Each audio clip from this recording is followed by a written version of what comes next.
Ya, ini gila banget sih. Ada berita tentang Bung Toel yang terbaru dan wah, gue nggak habis pikir dan gue goyang-goyang kepala. Ini maksudnya apa sih gitu loh. Coba lihat videonya sama kalian.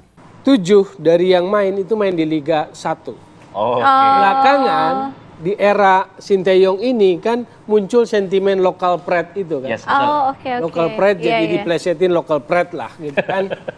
Muncul sentimen itu. Oke. Semalam dari starting 11, 7-nya main Liga 1. Pembuktian pemain lokal pride. Iya. Oke. Mantap berarti ya.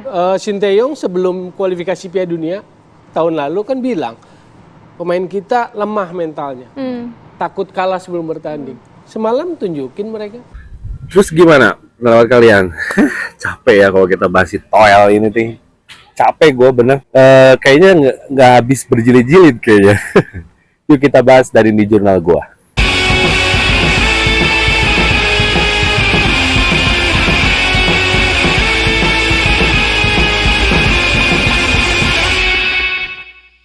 Ya, kalau kita bicara tentang timnas Indonesia dan kita lihat tadi video yang tadi soal Bung Toel gitu bicara tentang pemain lokal yang mendominasi, seakan-akan Sintayong ini menskreditkan pemain-pemain lokal dan dia merasa bahwa itu kan bener omongan gue, pemain lokal tuh ternyata bisa berbicara banyak.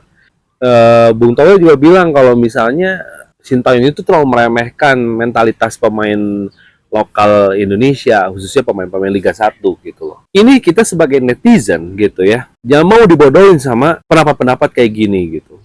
Makanya gue nggak heran ya, media-media besar seperti Jebredia, media-media sport besar lah gitu ya, media-media sepak bola gitu, itu jarang ngundang Bung Toel gitu karena memang ngomongannya kosong. Sekarang kalau misalnya Sintayong terbukti meremehkan kualitas atau mentalitas pemain Indonesia atau pemain Liga 1 gitu loh, ya wajar aja gitu loh. Ketika Sintayong datang, mereka nggak bisa passing, mau gimana coba, mau gimana gitu loh. Ya wajar, pada akhirnya dia bilang bahwa wah gila ya, kualitas pemain Indonesia dan mentalitas pemain Indonesia pemain Indonesia ini buruk banget gitu loh. Karena dia itu seakan-akan nerima mentah gitu loh. Yang harusnya pemain yang diorbitkan ke timnas itu adalah pemain yang menurut pelatih itu adalah pemain-pemain yang terbaik main di liganya. Tapi ini passing aja nggak bisa. Gimana mau disebut yang terbaik? Terus Bung Toel bilang, oh ya kan terbukti sekarang 7 pemain timnas mendominasi dan akhirnya bisa menang lawan Australia. Itu juga hasil dari polesannya Sintayong selama 4 tahun. Itu tuh hasil polesannya Sintayong. Akuin lah Bung Toel. Capek banget gue harus komen-komen nih orang gitu loh. Gue mah selalu berada oposisi lu lah sekarang. Ngaco banget nih omongan. Maksudnya dianggap menskreditkan, menganggap rendah. Gue pun kalau misalnya jadi pelatih, dapat pemain, nerima pemain seperti itu, ya gue juga kaget lah. Gue juga merasa nggak puas dong. Berarti selama ini progres daripada liga ini kemana? Ngapain aja gitu loh. Dan kita harus bangga dengan pemain-pemain Liga 1. Kita harus akui pemain-pemain Liga 1. Kalau memang pemain-pemain Liga 1 ingin main di timnas Indonesia, bersaing. Bukan harus dapat tempat. Kan itu suatu makna yang beda. Jadi kalau sekarang datang pemain naturalisasi, pemain diaspora, ya bersaing, semuanya juga bersaing gitu loh. Tapi kenapa pemain diaspora itu khusus didatangkan oleh Erick Thohir? Karena kita bicara kualitas. Sekarang pemain Liga 1 sekarang bisa mengimbangi itu berkat pemain-pemain diaspora menunjukkan bahwa ini loh permainan sepak bola, ini loh visi kita, visi bermain kita itu. Jadi Bung Toel ini sampah banget asli gitu loh.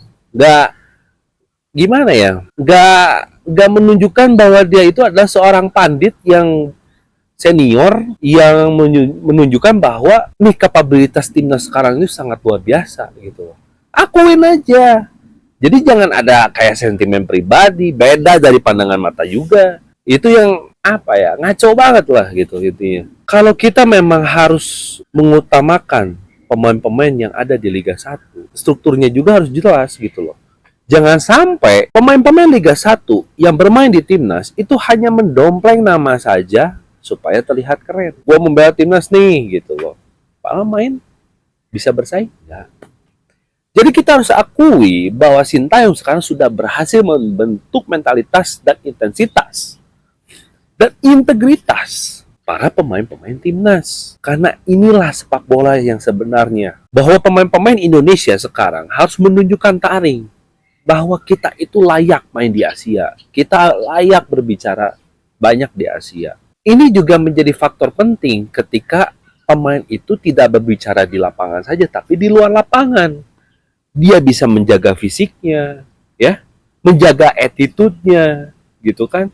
Karena banyak banget pemain-pemain yang sudah berlabel bintang, katanya, itu good di lapangan tapi bad di luar lapangan gitu, secara attitude gitu, main malam lah, masih minum lah, masih main cewek lah, apa segala macam gitu loh. Nah ini yang perlu diwaspadai dan perlu dijaga gitu loh. Era Sintayong yang gue lihat adalah dia tidak berbicara hanya di lapangan saja tapi di luar lapangan juga. Bagaimana pemain-pemain ini dibentuk secara profesionalisme gitu loh. Pemain ini tuh dicetak sebagai benar-benar sebagai atlet, ditreatment sebagai atlet gitu loh, dijaga fisiknya, dijaga pola makannya, dijaga attitude-nya gitu loh, dan komunikasi publiknya gitu loh. Dan sampai detik ini kalau gue lihat gitu ya, kayak misalnya lihat interviewnya Egy gitu, begitu fluence gitu, begitu enak dilihatnya ketika dia diwawancara, mau itu post match atau pre-match gitu ya, gue enak liatnya gitu loh. Nah ini yang harus dijaga, karena memang kita itu punya pemain itu harus punya sebuah karakter. Kalau pemain kita tidak punya karakter, ya gimana kita mau bersaing dengan negara-negara lain gitu loh. Nah jadi untuk baik lagi Bung Toel gitu ya, I'm watching you. Lu ngomong apa, gua bakal selalu mengcounter lu. Kalau berbicara ngaco gitu ya, karena ini ngaco banget lah. Dibilang merendahkan apa segala macam. Ya gimana ya? Ya kita harus juga mawas diri bahwa 4 tahun yang lalu pemain-pemain kita itu memang undergrade gitu loh. Memang pemain kita itu bisa apa sih gitu loh. Sekarang pemain-pemain kita bisa berprogres seperti ini, bisa ngalahin Australia dan segala macamnya. Ini berkat juga dari Sintayong, kerja keras juga Sintayong. Jadi hati-hati Bung Toel gitu ya. Sekarang banyak banget yang mencela Anda gitu. Jadi tolonglah dijaga, jangan sampai membuat persepsi publik itu semakin jelek terhadap Anda gitu. Selalu menjudutkan Sintayong lagi, Sintayong lagi, Sintayong lagi. Nanti lama-lama ya, kalau misalnya Anda seperti itu terus, gue bikinin ring, suruh tinju sama Sintayong, ya, kagok aja kayak gitu. Oke, thanks for watching. Pokoknya jangan lupa untuk klik like, komen, dan subscribe channel ini. Terima kasih banget yang udah banyak dukung channel ini dan nonton channel ini. Semoga gue lebih semangat lagi untuk bikin video buat kalian. Oke, see you next time.